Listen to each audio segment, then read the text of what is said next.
Hello everybody, this is Mr. Lowe. I thought I'd read this newsletter out to everybody. We read it last Tuesday. I thought we'd recap it and just remind everybody that Tuesdays mornings is Talking Tuesdays, and our aim is to know what's going on in the UK and also around the world, and also give us the opportunity to talk about interesting things that are happening in the news recently. Remember, we've got our reading target, which is to read at least 3 times a week at home for a minimum of 10 minutes. So here we've got a picture of Marcus Rashford, and it says here, wow, in 2016, Marcus Rashford scored 2 goals in his first Premier League match for Manchester United. He was 18 at the time. Pretty cool stuff here. So what does the news article say here? It says Rashford tackles food poverty. Marcus Rashford, the Manchester United and England footballer, has set up a group to tackle food poverty in the UK. On the 1st of September, Rashford announced he had joined forces with some of the UK's largest food companies, as well as businesses and charities. Rashford said he is confident the group can help change lives. So he's got some questions here. What is food poverty? Food poverty is when people do not have enough money to buy healthy food. In the UK, around 2.5 million children live in households that do not have enough food.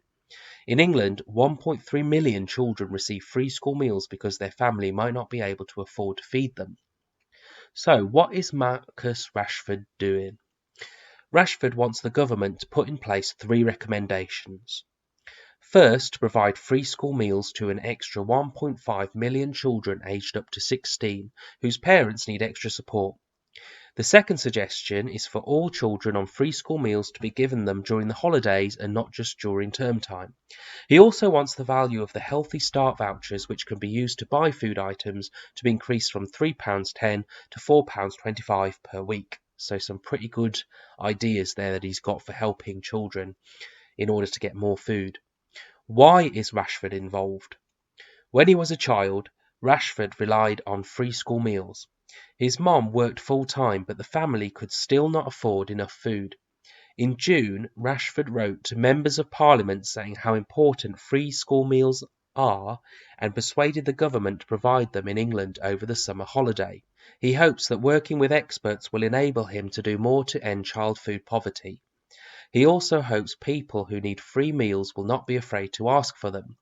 I feel like at times people think they are being looked down on. If they ask for help, hold your head up high, and if you need help, go and get help. What has the response been? Some members of Parliament have already tweeted their support for Rashford's plan. The government had said it will carefully consider calls to take fresh action to tackle childhood hunger. So, some pretty good ideas he's got there on helping families that don't have enough money necessarily to buy food for the children. So what's your opinion of that? Do you think it's important that somebody as famous as Marcus Rashford is taking part in this? Let us know in the comments. Now this one's interesting, the word of the week, and this picture gives us a clue to help us. Gossamer. This beautiful word describes delicate cobwebs spun by small spiders that float in the air or settle upon grass.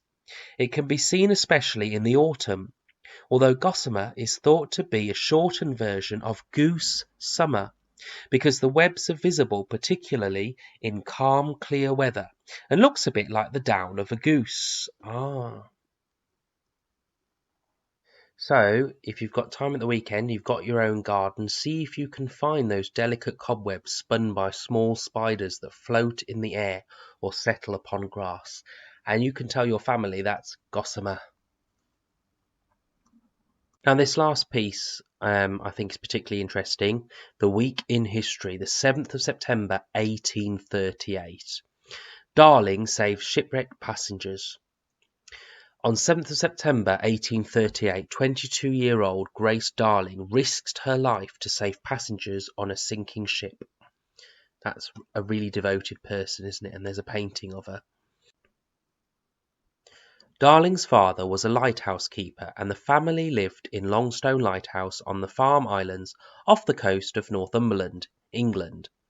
At around 4:30 a.m. Wow, that's early, isn't it? 4:30 a.m. What time do you wake up? At around 4:30 a.m. Darling saw the steam house, Forfarshire, had crashed near the lighthouse. With her father, she rowed into the sea and saved 9 passengers. Wow, that's amazing, isn't it? One person saving 9 passengers in 1838. Darling's bravery was reported in the newspaper and her story spread around the world. Well, fancy that. Now you know a little bit more about what happened this week in history. So that's all for today. If you have got any other news to share with us, do leave some comments on the blog.